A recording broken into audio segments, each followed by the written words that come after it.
I see him on Facebook every now and again, but he's not really Facebook centric, I don't think, or at least he's not in my Facebook, I guess.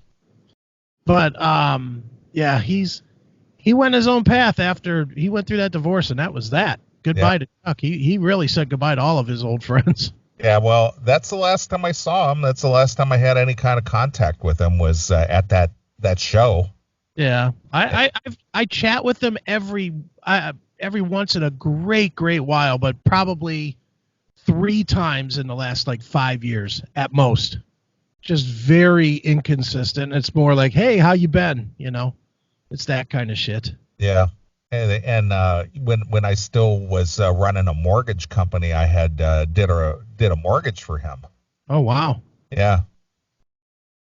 So I took care of that, and he bought a house. Right. And I did his mortgage for him. Okay. But after that, I didn't really see or hear much from him. And you were able to get that through without hassle with all those kids. Well, he didn't. Yeah. I mean, there were some things there I had to clear up, but it wasn't really any big deal. Wasn't creative surgery on his mortgage? No, not at all.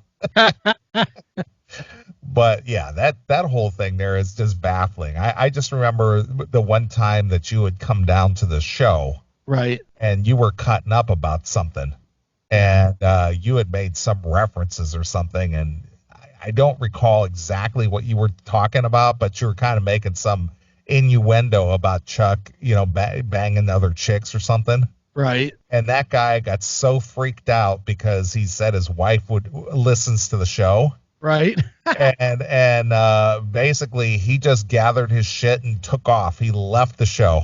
I'm out of here. It didn't say anything to either of us. He just up and left. Yep, just left. Got freaked out by me. Shocking. Yeah.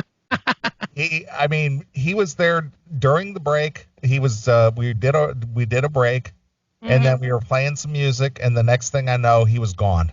And we're like walking around the outside the studio going, Chuck. It's like, where did he go? And he was gone. Went outside, his car was gone. We're like, what the fuck? Yeah, what the fuck, Chuck? Yeah, no kidding. And I know that we because of the technology that we were dealing with at the time, we didn't have any way of putting the show online, because we used to run the show. Actually, you used to run the show online for us. And because we were recording the show with tape, right? I think basically you were making a joke that he was begging you not to upload the the show, right? Just in case his wife was listening to the replay. Right, he didn't want his wife to hear it. Yeah. Too funny. So wow, I mean, just the controversy there alone was funny and sad at the same time. Yeah, it definitely was. It was funny and pathetic all at the same time. I'm not one to talk because I was going home to a fucking equally angry, aggressive bitch too. I was listening to a fill-in guest this week. I listened to the Mark Levin show. Okay. And he had a fill-in guest because Mark Levin was off doing some other engagement or something, and his fill-in guest was talking about certain things that he would be doing if he wasn't married. Okay. Especially when it comes to the entertainment that he would take his kids to.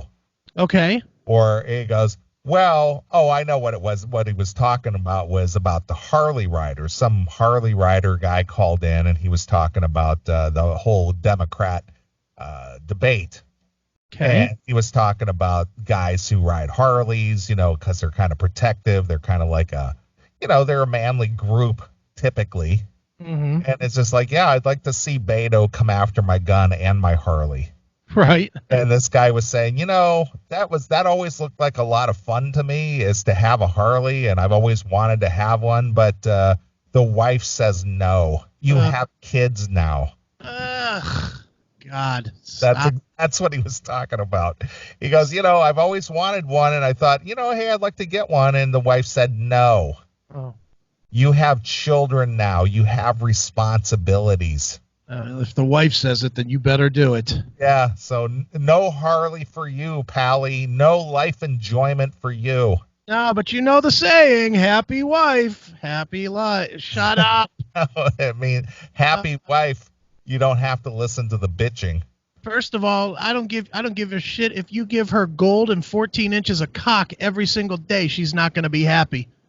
She's not going to be happy. No bitch is ever fucking happy. So this happy wife, happy life thing is nonsense. Yep. Should translate to happy wife, she'll find something else to bitch about tomorrow. That should be the saying.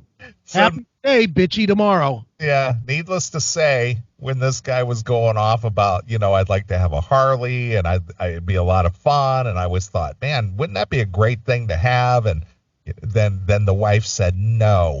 Yeah, oh, God. So I sat in my cool man cave and sulked. Shut up, homo.